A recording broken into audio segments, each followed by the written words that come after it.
Okay, welcome everyone to the Montana Office of Public Instruction Indigenous MTSS Community of Practice. This is our second one that we're having for the month of April. And I just want to start off by introducing myself. My name is Veronica Willetto DeCrane, and I am an MTSS implementation specialist with the Montana Office of Public Instruction.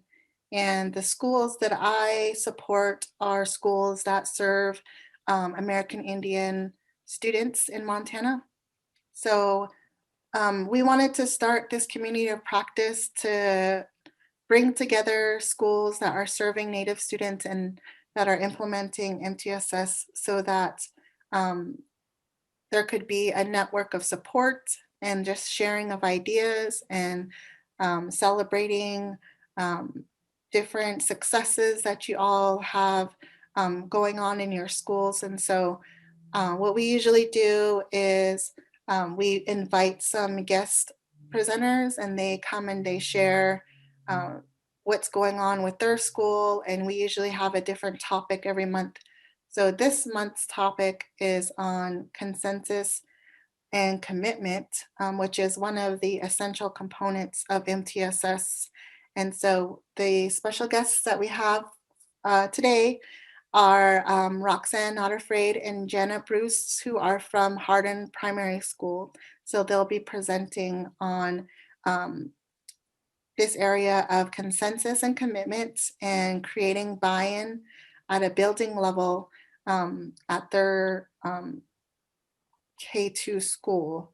So I want to first ask all of you just for keeping track of who all attends and if you could please put your name and what role you have in your school or district and in what school or district you're coming from. And then if you want to share how long you've been a part of implementing MTSS in your school or district, maybe this is your first year, or maybe you've been doing MBI or RTI for a long time. So please, make mention of that as well.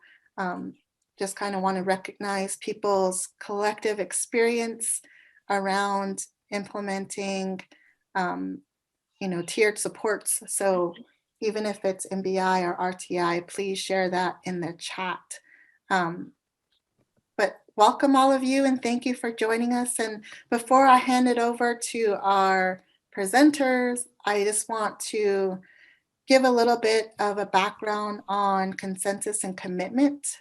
Um, I don't know, just so that everyone's on the same page, depending on your personal knowledge of MTSS and implementing uh, the different essential components. So these are the 7 essential components of MTSS, and consensus and commitment is just one of them. Last month, we talked about team-based leadership, and we were able to hear from Heart Butte schools on that. And so today we're going to talk about consensus and commitment. And I thought that these were good areas to focus on as we're starting out this community of practice, because in working with some of you guys in your schools, it seemed like this was just an area, because MTSS is just a new focus for our state. Maybe it's not new for your school in terms of just the different components of it, and maybe you've been doing these different aspects of MTSS already in your schools. But I think as a state, we're making this shift to say we're an MTSS state, and maybe your school is making the shift to say you're an MTSS school from when you were an MBI school or an RTI school. And so we just want to give a little bit of background and have some shared understanding of what it means to be implementing MTSS. So I thought I would share these 7 essential components. Um, and just to kind of give a little bit of background on consensus and commitment and what does that actually mean. It's really building off of everyone in your district, in your school or building, having a collective working knowledge and understanding of the core principles. Of course, none of us can be, you know, um, maybe doesn't have don't have the time, or maybe we are still learning about some of these different elements of MTSS. And so it's really something that we're working on and that we're building our knowledge around, and then just building our understanding around it as well. And so focusing on the core principles, like I said, some of it is probably not new to you guys. You might have different aspects of it you've been working on in your schools for a long time. And because they are best practices, it's not anything new to anybody. And so I think recognizing, that they are longstanding best practices and just having an understanding of what those core principles are is what we mean by, consensus and commitment. And then besides the essential components, there's also practice profiles that MTSS has.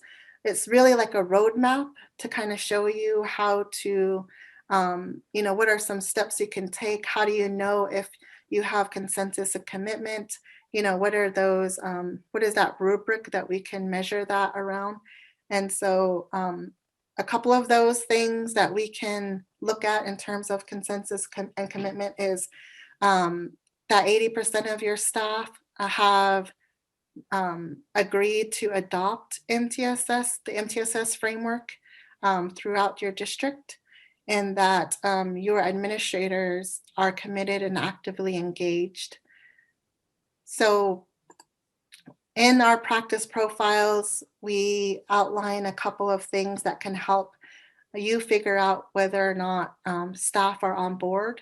So, one of the first things that we recommend or we suggest to you as a resource is a teacher learning hub course called the MTSS Overview.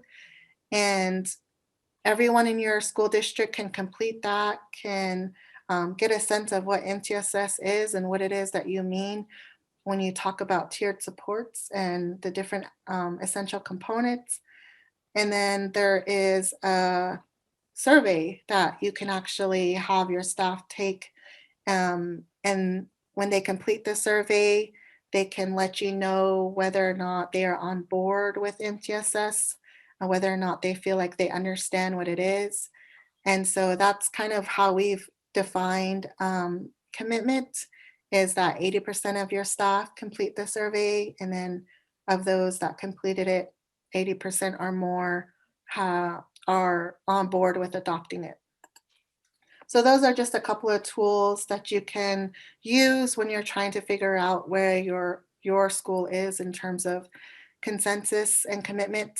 And then with the administrator piece, I think it's helpful for us to kind of understand what that looks like, because we know that our administrators have a lot on their plates, and there's all these initiatives and all these different um, responsibilities that they have to pay attention to. And so it's helpful for them to see what it means to be committed and engaged to MTSS. And so that is also outlined in the practice profile.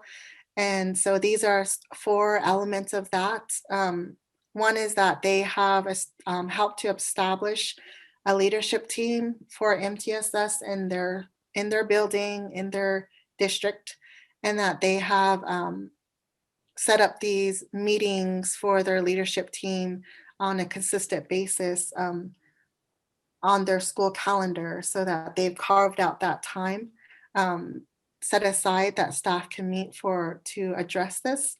And then of course that they're able to attend the meetings. And we know that as administrators it's not easy to be at every single meeting all the time, but as much as you can to be able to attend MTSS meetings, because some of the decisions that are made, it's really hard to move forward without administrator support and without guidance from your administrators. And then, of course, as the administrator, designating a facilitator who would be able to have the time to facilitate the leadership team and the meetings and making sure that everything is on track with implementing MTSS in your school or district. So I just wanted to cover that quickly for us before we go over to our presenters. And I just have a couple of questions. Again, like last time, I just like to pose a couple of questions for people to reflect on and think about as we're listening to our special guests. So one of those questions is, what is the consensus and commitment for your district look like? And also, how is the buy-in for MTSS going in your building? Excuse me.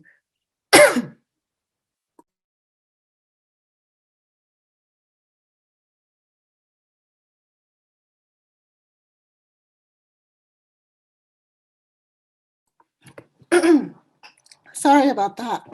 I'm struggling with a cold this week, so.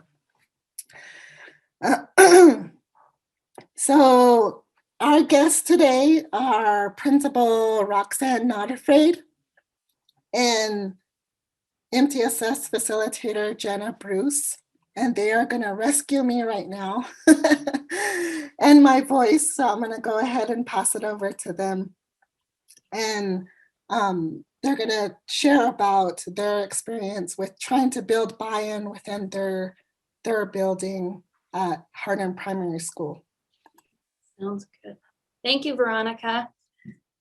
I guess we'll start with introductions. And, when Roxanne and I started this presentation, we were really trying to come up with what could we share with you, like visual wise. And, but really with what we are presenting, it's all about the buy-in and it's about relationship. And I don't have anything to throw up on the screen to show you that. It's just more our experiences. So as we go through this, please jump in, ask us questions, stop us. We won't be offended. We want your feedback. We want to answer questions and help and support and learn from you as well. So, so I guess as we were kind of coming up with, Jana and I kind of had a couple of conversations. We were just telling Veronica earlier that it's been so busy. We've had a hard time trying to find a good time. And that's kind of the way it rolls. And you probably all know that in the school, it's tough to find those times when you can just sit down and collaborate with a good uninterrupted time. But Jana and I, through our days, every day we constantly are meeting. It is all the time.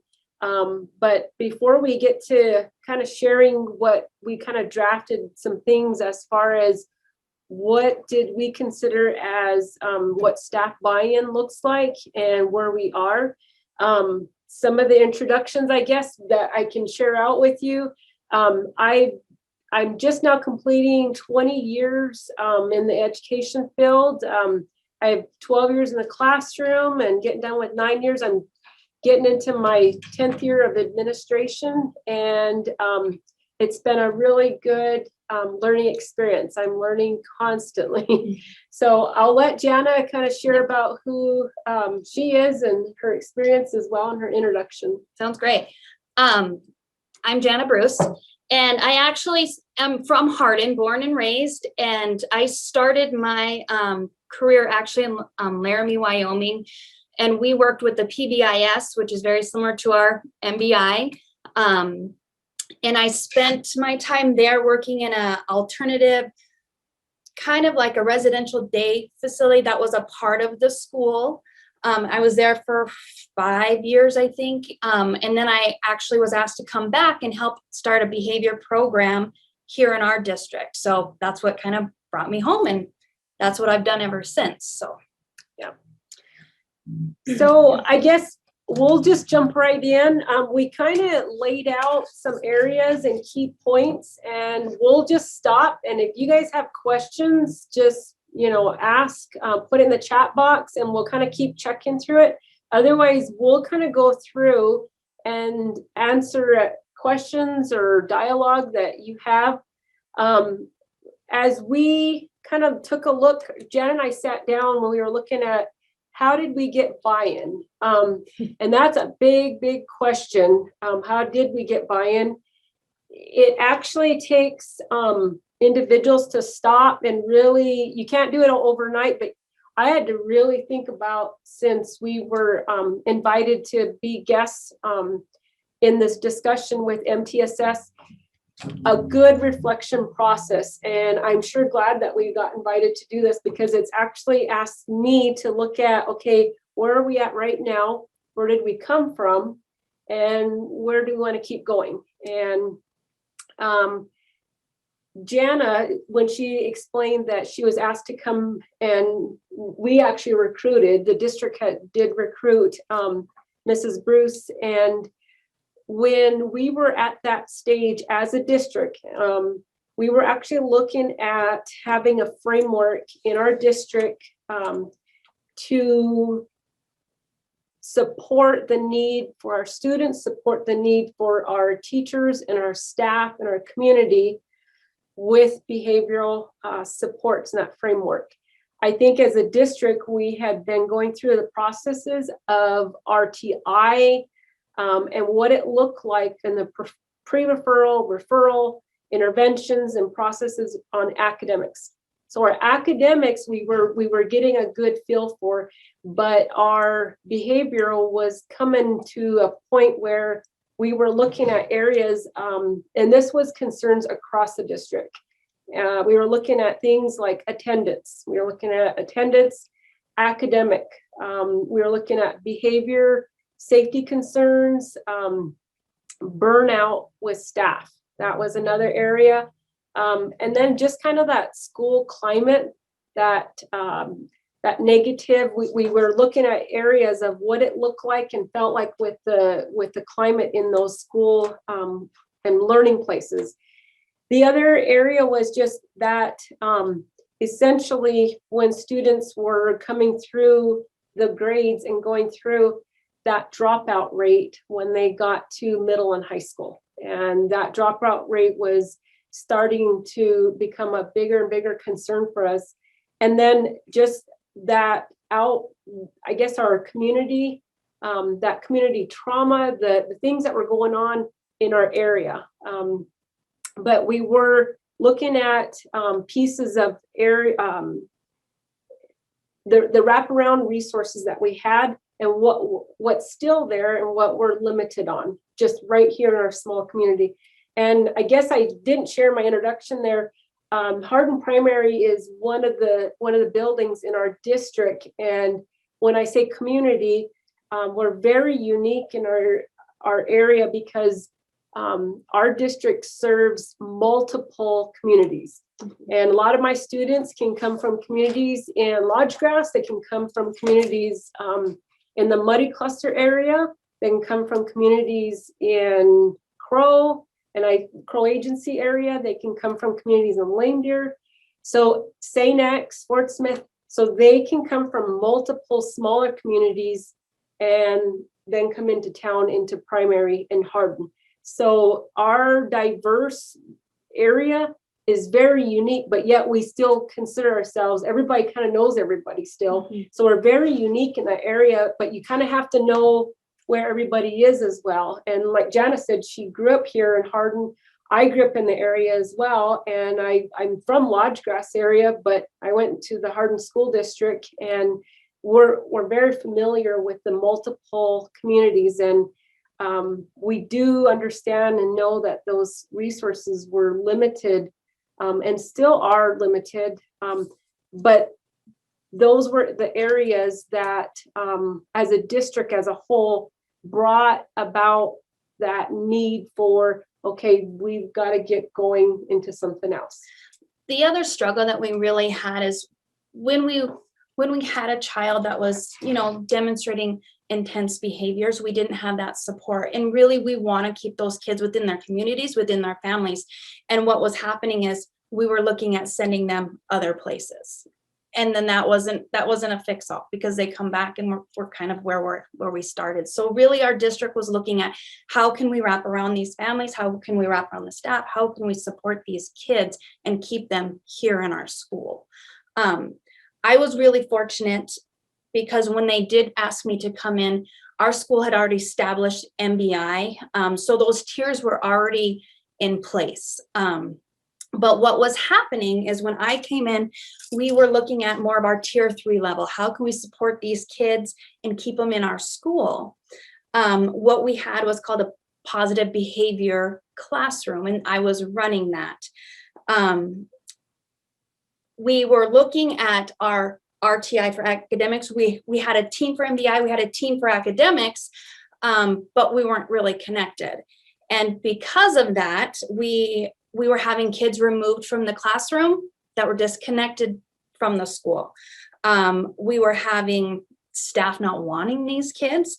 We were having still a negative school climate, no sense of team-based decision-making, team-based leadership. We might decide something on the behavior side, but the academics had no idea what was really going on with this kiddo. There was that disconnect in communication. Our behaviors were decreasing, but they weren't sustaining because we weren't looking at that child as a whole and we weren't really working together.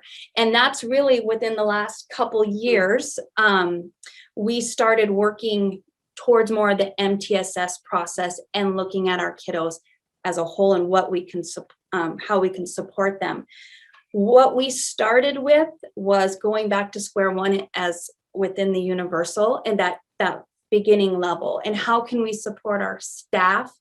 How can we support our students in the classroom and really wrap around them? I know Veronica kind of touched on about it, and one of our main things, really, it has to be your administrator support. I've been very fortunate because the schools I've been in have supported me. Roxanne, if I'm working with the kiddo, she's right there next to me. I mean, and she's helping me support this kid and keep, she doesn't, just the other day we had a kiddo rolling around in the hall and she was there to help me get this kiddo calmed down. And so that to me, staff sees that. The staff is saying that my administrator really believes in what we're doing. And that gives them support to understand this process as well.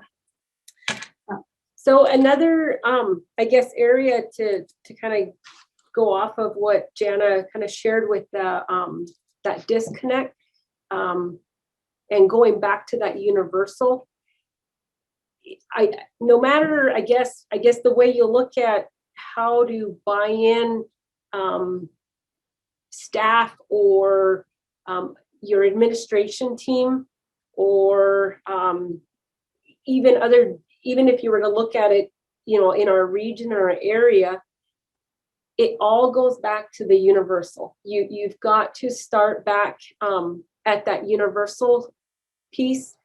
The one thing that when I got, like Jana said, we were very fortunate that our districts had been part of the MBI process. They'd had MBI in our buildings for a number of years. And that's where we started to feel like, okay, we've got pieces in there that can be matched with our academics and that pre-referral and that referral and interventions and whatnot. But really, when it comes down to it, it's the universals that the staff had to understand that it takes the classroom teachers, the regular general ed classroom, all of those steps to happen in order for the entire behavioral support to really take off. You can't have a behavioral support piece in there and think that it's a separate entity. It's not separate. They're so intertwined. When you look at that pyramid, the academic and the behavior piece, they connect so much. And when I talk to my teachers, I'm always telling them and reminding them that you can't teach unless you've got that relationship built. And you've got to have the classroom management the procedures, the routines, that trust built before you can even have instruction. And to get that, it does take, I guess, in a nutshell, everything that we're sharing out, Jana and I, we don't have like a chart that we can share. There isn't a chart, or, I mean, we've got a nice bulldog. It says a bull pup and got these bull paw prints on. I can't share a chart and say this is the answer and solution. When you look at buy-in,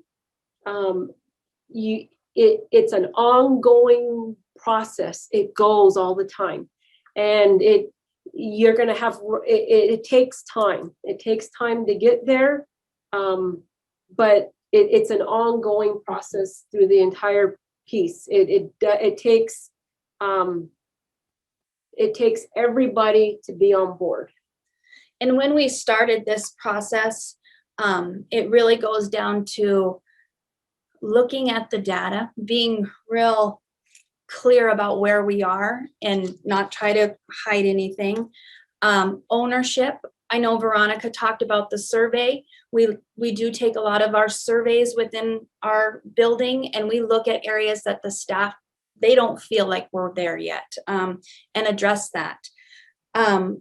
We did put a lot of work into building a trust within our building. I was just telling Roxanne, one of the things that I think helps with our teachers to allow me to come in and ask them to do this off the wall intervention because this kiddo needs it, is they need to trust me, and I need to know that person, that teacher. I can walk down the hall and I can tell you just through conversation, just through building relationships with teacher, that I know what causes this teacher anxiety. I know what causes this will trigger this teacher. So it's really building that community within your school, allowing them to express their concerns openly. And honestly, if they don't agree, that's okay. But then we're going to talk about it and we're going to problem solve that. One of the things that we were visiting about and trying to, it's not being a car salesman, and you're not going, because you can't do that. You can't, in order to buy people in and convince them that this is the end all and I've got the answers. When you go back to looking at your universals and those procedures, those steps, they take time to get there. But the biggest thing that I've learned in this process, and it's a really, to me, it's really a humbling process. You really, just even when Veronica had asked us to share about how did we get to this point, you're probably never going to have 100%. I can tell you that that's not, it isn't going to be 100%. I'll tell you that. You're always going to have at different times. It's kind of like we're getting seasoned, and you're going to go through some times where, when I say I'm talking about in my building, we may go through some slumps, and we might get through the mud because of different circumstances. For example, this year we got the pandemic. Pandemic kind of threw us for a hoop, threw everybody for a hoop. We had to all think outside of the box on how we approach different procedures and steps. When you go through those, when it feels really it feels like, man, this isn't working.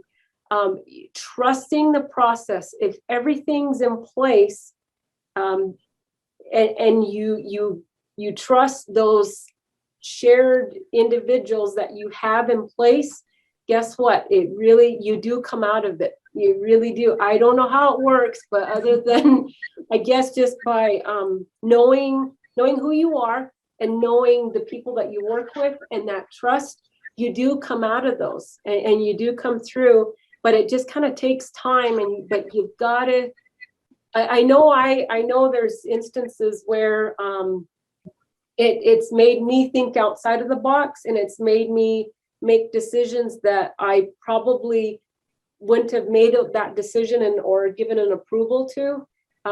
There's an example, and we have an example to share, and I'm not going to go through the details, but we have a student that had some challenges, and we finally got the student to being comfortable with coming in and whatnot. And in order to feel like we were making any gains and support for the student and the parent, we had that parent on 100%.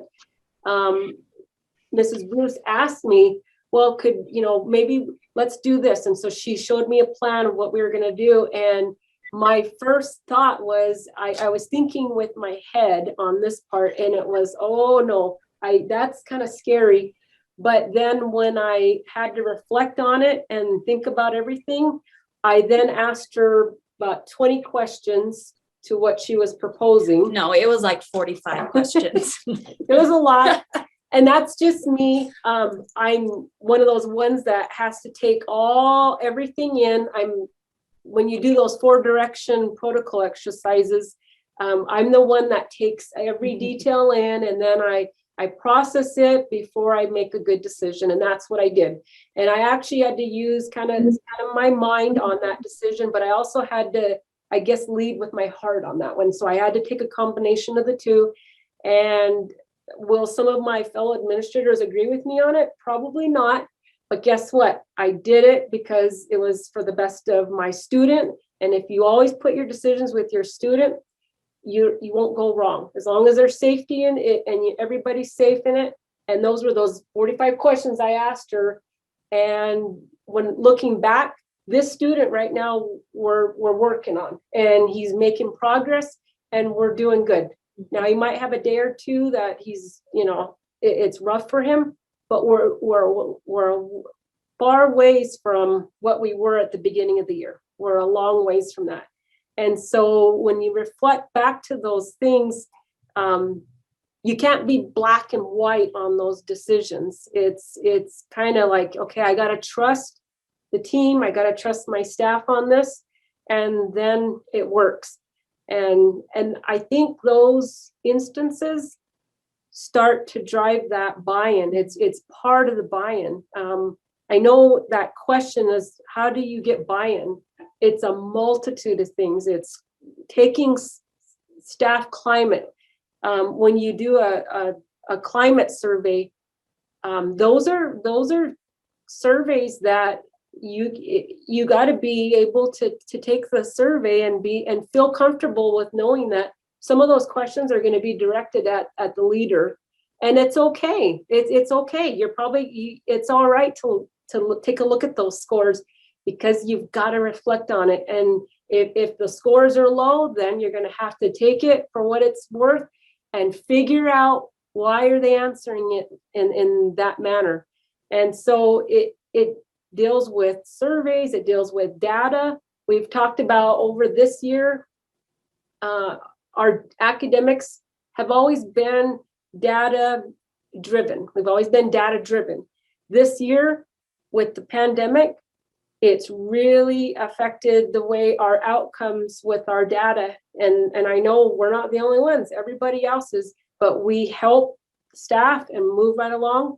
I've had a lot of conversations with my instructional coach on my academic side. I've had a lot of conversations with Jana on my behavior side. We're not looking so much at data driven any longer. This year really made us kind of take a step back and look at things in being data informed. Data informed, data driven are two separate things, but you've got to understand where they are and then put those supports in there for those teachers to understand where those paths are and keep moving forward. And it's really, it's a constant work in progress, but really when it goes all the way through, it's all about relationships, and it's all about trust. It's about communication, being authentic and just being real. A lot of times I'll just tell my staff, you know what, I might even tell you, hey, it's going to be okay. But yesterday we had we were all in the cafeteria, and I let them know, I said, I know I tell you guys, hey, it's okay. We're going to be fine next fall and next year. And I just told them, I said, you know what, I know I tell you this, but there are times when I do step back and I say, I sure hope we are. I sure hope we are. But then I do. And so that's me being authentic and being real. And then you just kind of have to, I guess, surrender and just kind of, that's where your trust and your faith come in with the people that are around you and the resources that are right there. And I think just really, you got to know that you're going to have a focus, and it's a lot of hard work. It is, but it pays off.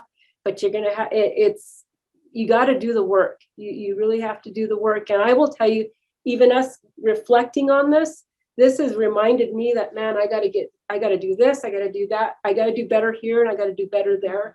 But you do, I'm glad that I'm actually asked to share, because I can tell you right now, me reflecting on all this, I feel like, man, I got to do better over here, and I should be visiting over here more, and I should be checking on this more. But it's really all about that relationship piece. It's the trusting piece in there. And it's the team. And so you're having more buy-in and less burnout, to be honest. Did you guys have any questions? I know we didn't stop Okay. in there, but did you have any questions that you had for us, or? I just gotta commend you guys. I mean, that's fantastic what you just presented. And I think, and I'm Donnie Wetzel Jr. We have a new unit called Tribal Relations and Resiliency. And I'm in a new role where we're really looking at tribal consultation, kind of centered around making sure our tribal voice is heard in everything that we're doing for our children.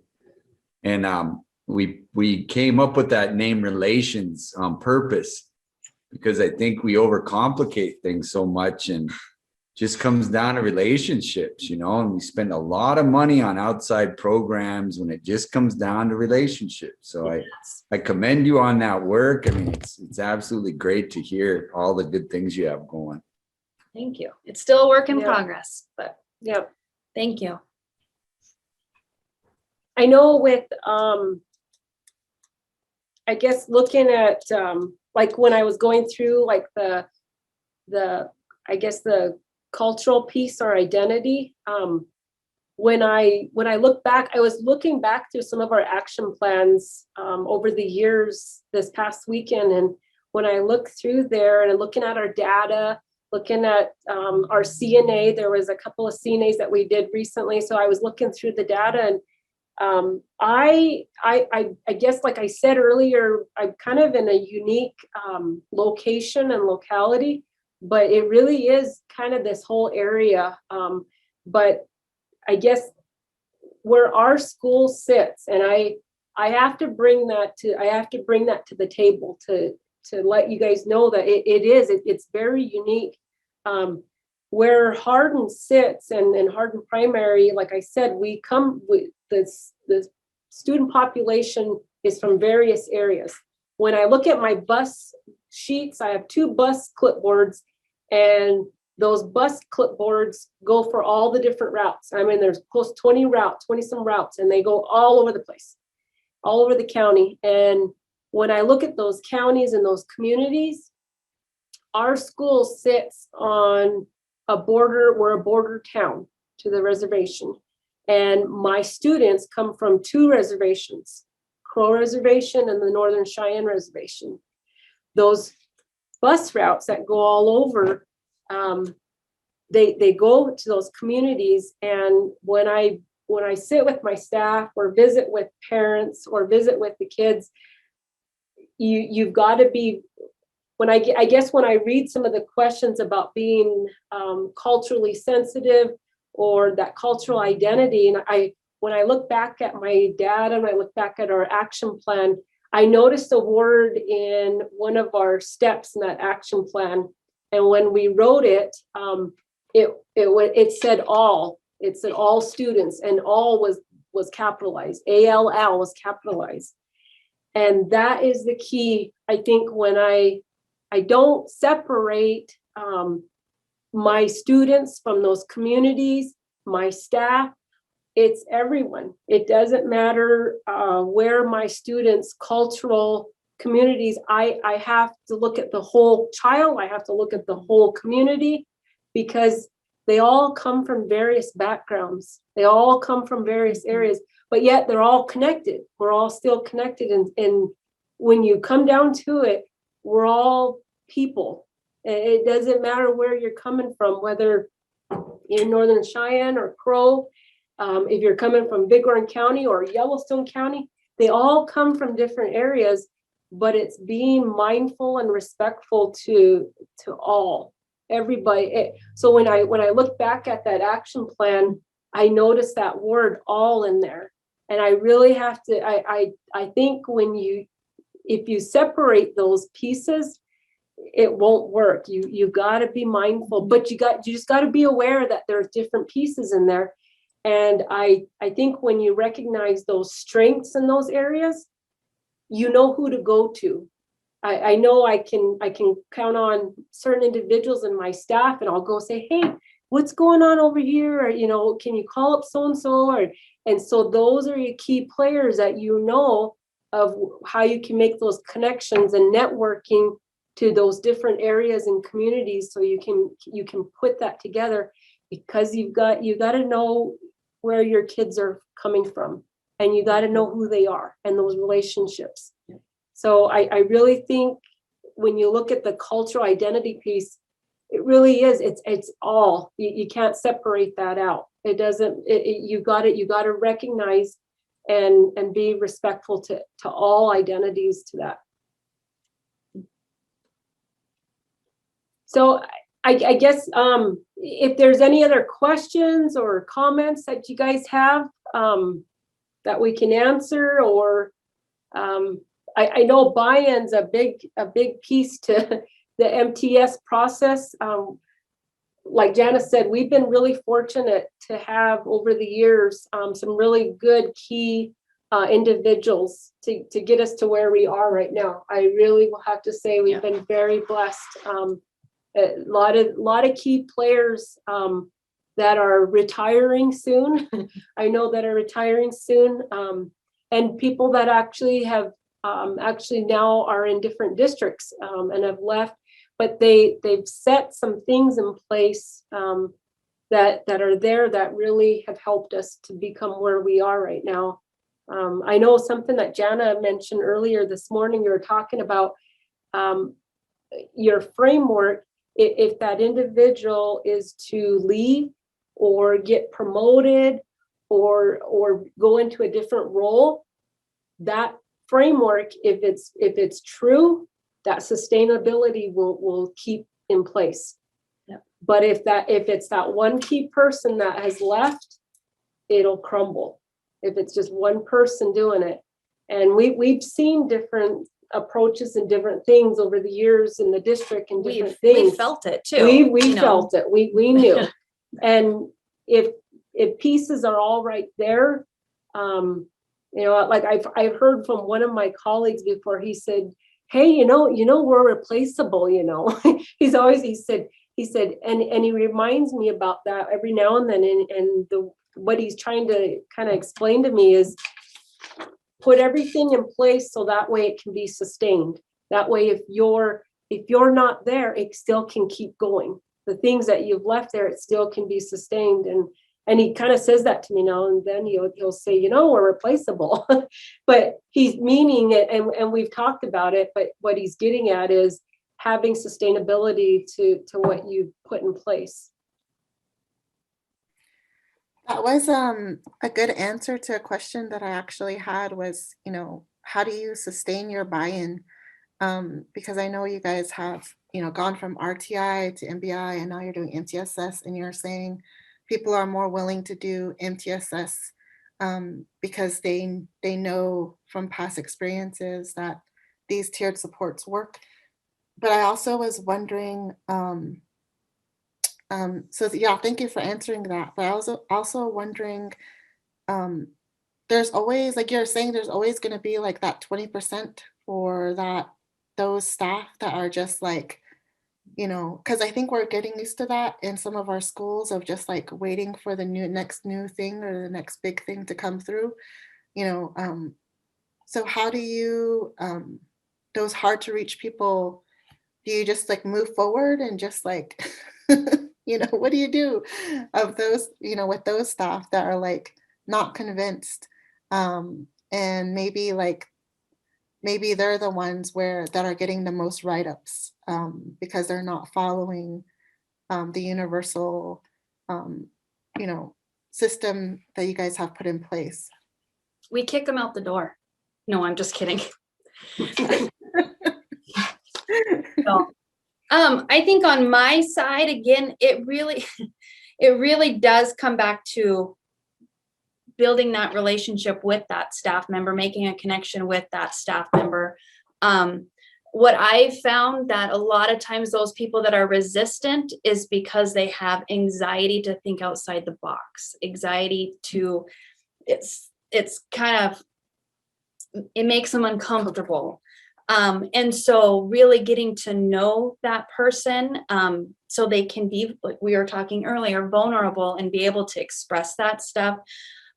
We go back to that data too. Once you get that semi-trust, you can say, like, if I'm putting an intervention in place, I say, let's run this for 3 weeks. And this is how we're going to collect that data. And this is what we're going to look at. And if it doesn't work, we're going to try something else. If it does work, let's keep going. And so when they are getting extremely frustrated about what we're asking them to do, we can still go back to that data. I know you're frustrated, but look at, we're making these gains. This is the movement we want to go into. Doesn't work all the time. We do have pushback, but that's kind of where I found, at least on my side, is really going back to that relationship and that data and letting them know that we are gonna look at this. And if it doesn't work, we're not gonna ask you to do it. We're gonna do something different. You know, if it's not working for you, it's not working for the child. Let's figure this out together because we're a team. So yeah. And I would have to agree with exactly what Jana said. It's going to come back down to that relationship part, and I think you're as on my part, it's putting and making sure that you've got those right people in there. And for example, if you've got one that's a little resistant on a situation, it really comes back down to like what Jana said, that anxiety. And sometimes some people, it's all about, it's just like a human relationship thing. It's some of them are really more open to acknowledging that, and some are not. And it's knowing, okay, I can go check in with this one, and then they're there to kind of help check in with that individual at those certain times. And so I help in that piece and that aspect to make sure that that support's given right there to that individual. And if it doesn't work here, but I know having those really good, just having that good conversation with the individuals on that are resistant at that time. If this doesn't work, we'll try this one here. And guess what? Sometimes they might not work on all of them, but we actually will, I would say for the most part, most people will know that, that they're trying to get help and support, and they will try those different strategies that you've got in place.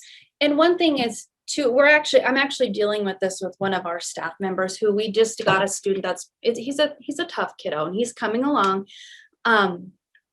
But it is causing her a lot of anxiety, and just reminding her he had a really tough day and we have a support team to come and help. And I said, go take a break. We got this. We got your class. He's doing okay. We've got him. Don't worry about it. Go calm down. Get yourself pulled back together because we're a team. And then we can continue on with our day.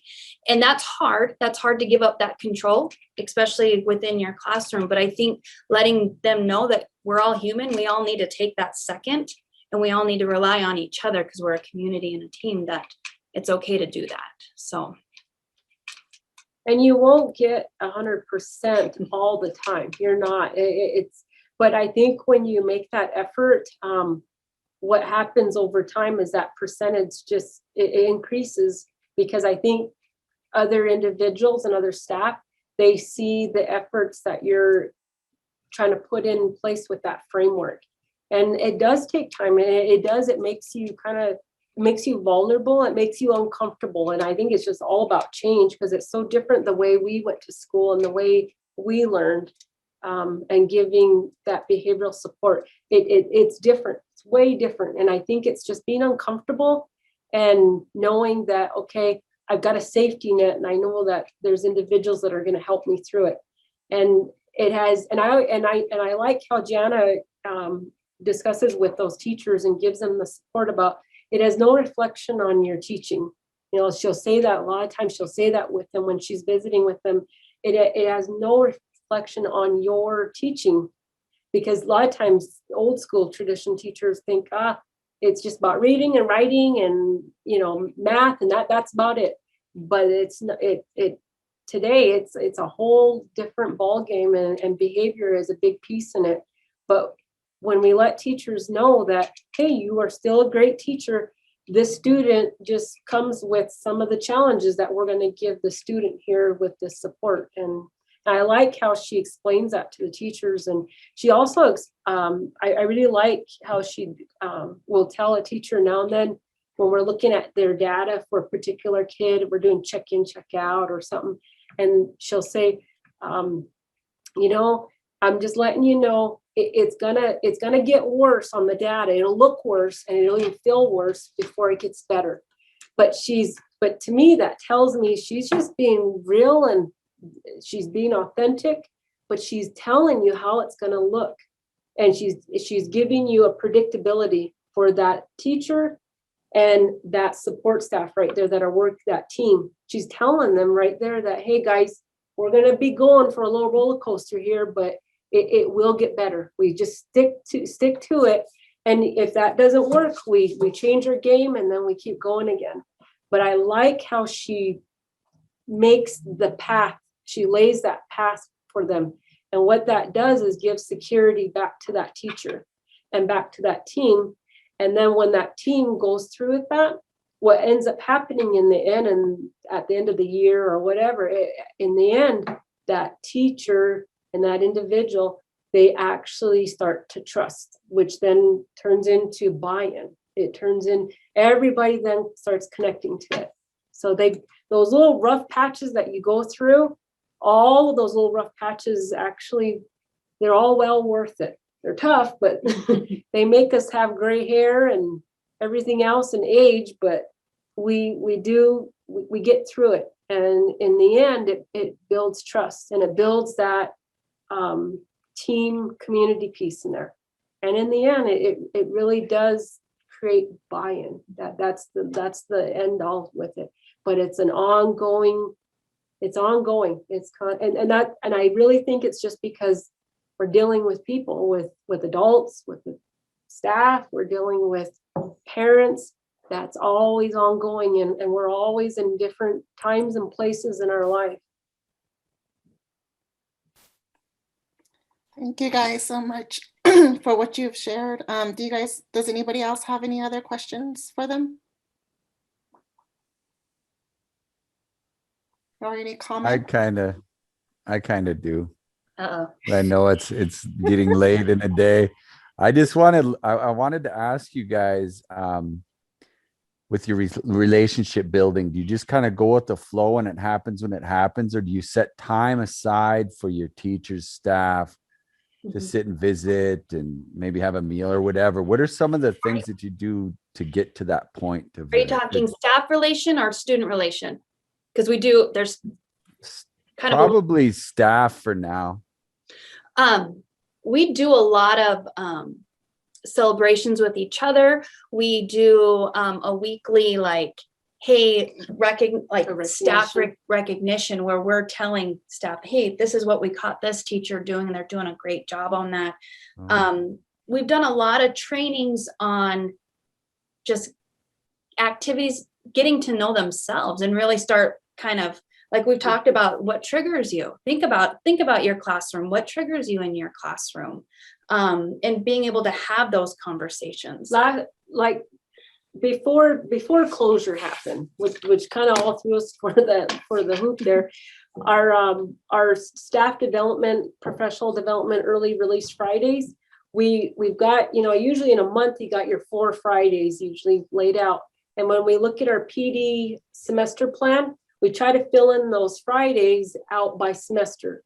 So one of those pieces that we did in the last, I would say 2 years now, we've made sure every month there's one behavior Friday. So 1 month, there's a behavioral Friday in there. So that Friday gets dedicated to behavior. And yeah, there's there times where I actually take from it and I say, well, Jana, we're not going to do behavior today. This came up and I got to do this. I try not to do that too much, but it does happen. Or I'll swap it and I'll swap the other Friday around. But we try to put that with a behavioral piece in there.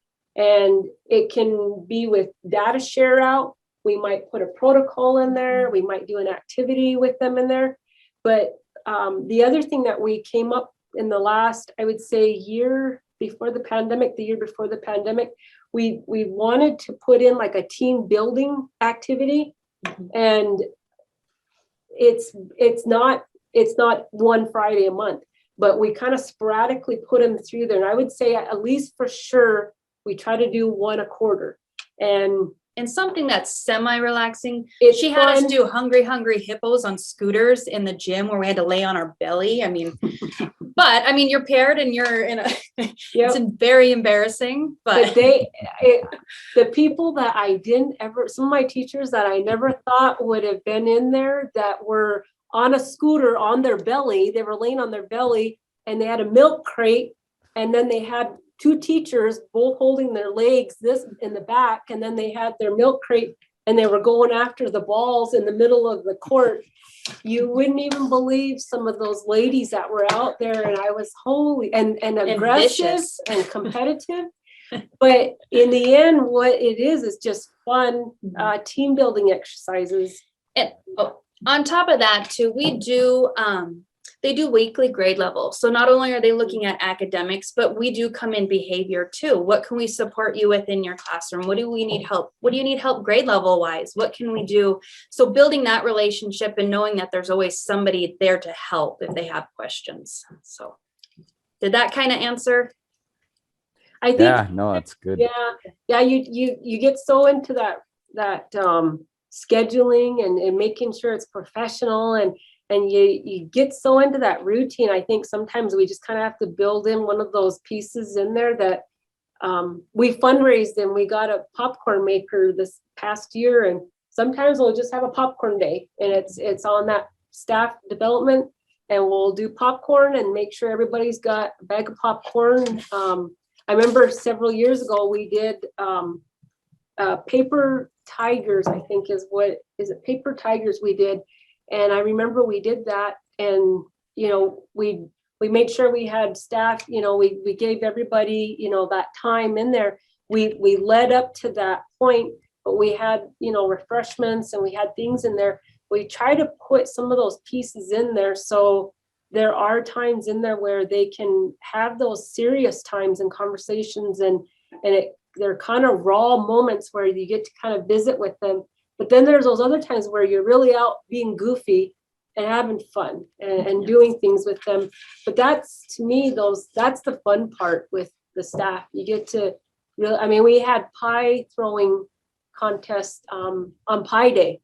They had Pie Day and it's becoming an annual event for us now. And, we get.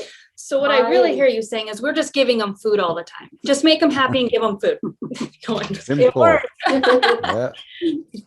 And now we're running it off because we do a running event. It's called 12 miles and kids get 4 weeks to run 12 miles. And so now we're running off all that pie and all that food and whatnot. So we should probably stop. Sorry, Veronica.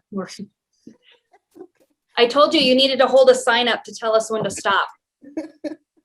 I'm gonna have to catch up with you guys later at another time now, because I'm really Absolutely. interested in some of this. Yeah, absolutely.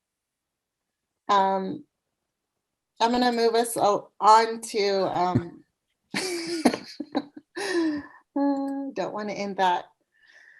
But I just want to check in with everybody that's on the call, anybody that hasn't had a chance to speak up, because we want to really make this place or this time a time where if you have anything that you want to talk about concerning the issue that you can.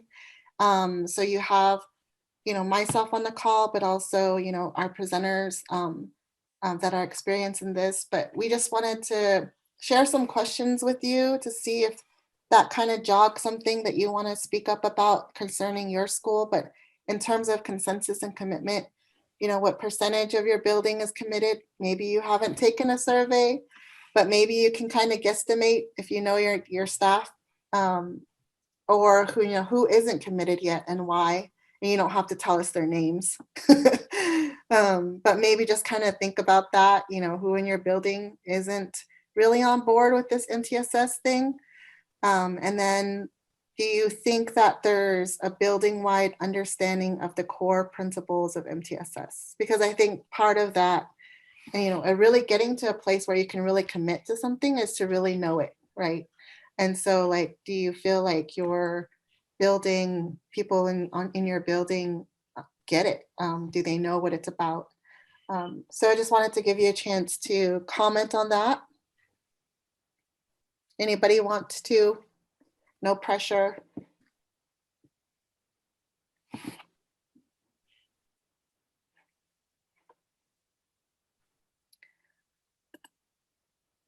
So the other set of questions that I wanted people to kind of think about too is, why is buy-in important? If the leadership team knows that it works and they can force everybody else to do it, if the administrator can, make it a requirement, why is buy-in important? Who needs to buy in? We talk a lot about staff, the teachers. Are there others that need to buy in? Do the students need to buy into this? Do the parents need to buy into this? Does the community? And then again, that difficult question, how do we create that buy-in? And I think we got some insight into that today from Roxanne and Jana of just, through the relationships, getting to know each other, getting to know how we feel about things and being vulnerable with each other. Because I think that's a big concept of this work is that, we're not really trying to change students. We're not trying to force them into compliance. We're really trying to reflect on ourselves as adults and how we respond and what we do. And so that's what we have control over. So, I think that's something that we got some insight into today from Roxanne and Jana. And then of course, I don't want us to skip out on thinking about this because one of the things as I was doing more research into MTSS and why schools turn to it and why they implement it, there's really that question of equity. And so, one of the concepts of MTSS is that you're really trying to make sure that no kid falls through the cracks. You're really trying to individualize support to students so that all of their needs are being met. And so it's really about, creating equity, because we can standardize our supports. We can put in this system of support and make sure that all of the students receive universal instruction and core instruction. But then we have to think about when that's not enough or when that isn't effective for some students, how are we going to make sure that we are meeting the needs of students that may not fit the mold, that may be dealing with different things. And so just really thinking about that equity piece and thinking about, are systemic academic and discipline inequities being addressed?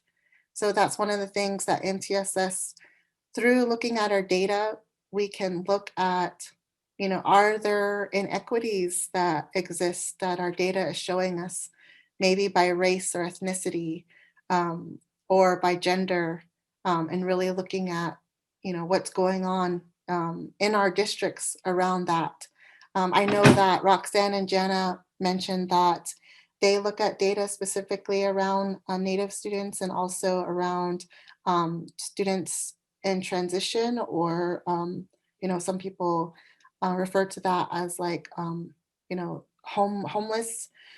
And so really looking at what are those inequities in your school that needs to be addressed, and then whose voices are not included yet, or whose voices should we be including, that we haven't included already, in some of this decision making, and some of these things about like what interventions are going to work. If we're going to have elders' voices included, are we going to have cultural experts included so that they can advise us on maybe some more culturally responsive ways to respond to behavior, or some interventions, culturally based interventions that would be more effective. And then of course, that cultural identity. Is it considered a need in your district? Because we talk a lot about behavior and academics as being needs that our students need our support with, but is cultural identity considered a need of equal importance, that has just as much of a bearing? And are we making room for it in our systems of support? And how are we doing that? And then of course, thinking about those core principles of MTSS, and really thinking about, do they connect to tribal values? Especially when we're thinking about buy-in when it comes to students and parents and community members. um, are those core principles are related to what the tribes that you're serving value, the kids that you're serving and the tribes that they belong to. So just kind of thinking about these questions as well. But I just want to leave you guys some time to, if you have any thoughts or reflections on these questions.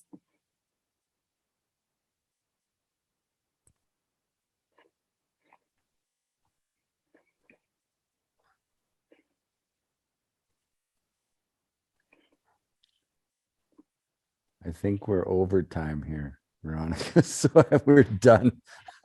I'm done. I gotta get my son to practice. So That's all right. That's all right. So I'll be sending out this PowerPoint, but there are some resources that I refer to during this time. And so one of them is the essential components. If you want a copy of the practice profiles and you don't already have one, you can reach out to me and ask for that. Then of course, there's the Teacher Learning Hub and the staff consensus survey. And then there's some videos if you guys are at a starting point where some of your staff are not really familiar with MTSS. These are some good videos to share with them. So I will be sending out this recording as well as the PowerPoint to everyone. So thank you guys for joining, and have a great rest of your evening. thank you. Thank you guys for the presentation. Thank you. Thank you. See you later.